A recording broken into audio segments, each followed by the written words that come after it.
This is session 6. Session 6 is about widening the range of choices. The zoom in, zoom out framework as we explore further this method we have of zooming in to the problem, zooming out, gathering ideas, gathering solutions, and then coming back down to ground, to practicality. Sometimes people believe that creativity is about eureka, a Greek word meaning I've got it. That somehow inspiration comes to us out of nowhere, we don't know where it came from, and we have a full-blown solution right in front of us. And of course, everyone has eureka moments. But for the most part, you have to earn those eureka moments. You have to earn them by deep, deep understanding of the problem we're trying to crack. And then some really hard work and some travels, imaginary or mental travels or physical travels, gathering different approaches and solutions, and then putting them all together. This is a hard, difficult process. It takes hard work. It's very rarely one that happens with a eureka snap of the fingers. Now, one of the problems that deeply bothers us has to do with what we teach in schools and the skills that we really need in the world to succeed, and the difference, the mismatch between those two. This is a study done by a future research institute at University of Phoenix. And they defined the 10 skills that people will most need toward the year 2020. It's not that far off, it's 5 years off, so that we should be employable and successful in the modern world. And some of these 10 skills are combining different disciplines, having a design mindset, in other words, designing things so they look beautiful and functional, expertise with new media, collaborating with people through Skype and other virtual systems, working in different cultures, managing information overload, social intelligence, novel thinking. None of these skills, to my knowledge, are really things that are really taught, except maybe in this course, which is trying to teach you novel thinking.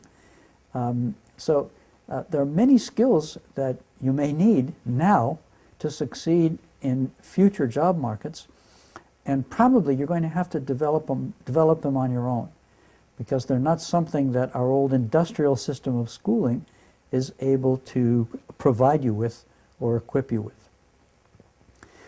Let's explore in greater depth our ZOZ, zoom in, zoom out, zoom in method, and we'll use as an example the case of Edison's light bulb. So zoom out is taking the imagination elevator to the 989th floor to collect wild ideas. How did Edison actually do this? And then how did he make them happen? Well, first of all, understand the challenge. When Edison began working on the light bulb, cities were lit by gas. And we had gas lamps and pipes that brought gas. This was dangerous, it was smelly, sometimes the gas caused explosions. And Edison had the idea that he could change this system and light the world up with electricity. So the first step is to understand the challenge and to explore different ways of replacing dangerous gas lighting with much more convenient and safe electric lighting. And then you go from the microscope, a microscopic analysis of the challenge, to the telescope. And you zoom out and you look for alternative types of energy, different ways of lighting the world, taking the elevator to the 989th floor. And Edison finally settled on electricity as the solution, and creating an incandescent light bulb with a filament that would glow and create light. But to do that, he had to find a way to generate the electricity, transport the electricity, bring it to the light bulb, and then create the light bulb with the filament that would glow. So after trying 1,000 or 10,000 different formulae for the filament, finding the ideal one, which was made of platinum, and of course, which was impractical. Taking the elevator down to the ground floor and asking yourself, is this a practical solution? Platinum is really hard to mine and really expensive. If he had gone with platinum, we still wouldn't have electric light bulbs. Instead, he chose the carbonized thread filament.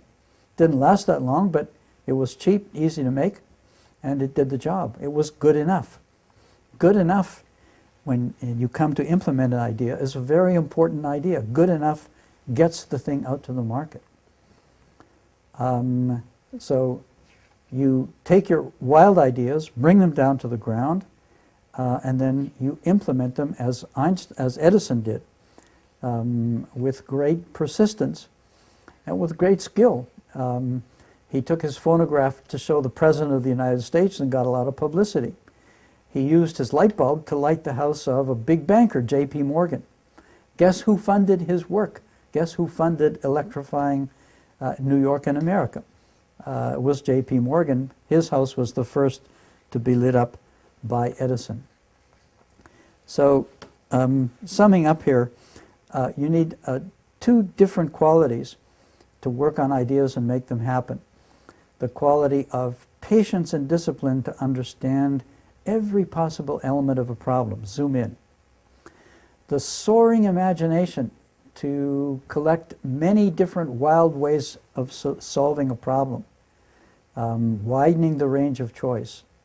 Incidentally, some of your ideas, if you try them on people, they'll laugh at you. You'll draw laughter and even ridicule. That's a sign you're on the right track. People will laugh at you if the idea is unusual, weird, uncomfortable, strange, unfamiliar.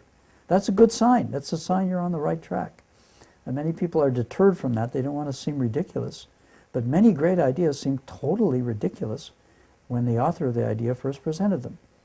And then you take these ideas and you put a different shirt on, a different hat, and you become the practical manager, implementer. You make this happen. Zoom in, zoom out, zoom in. And those different stages take different skills and personalities and mindsets, and sometimes we need a team of people when we ourselves are not excellent at every one of those stages. That ends our session number 6. And next, when we move on, we will talk about some stories about human creativity and how they change the world. What happens when you use your creativity and how you can change the lives of many people.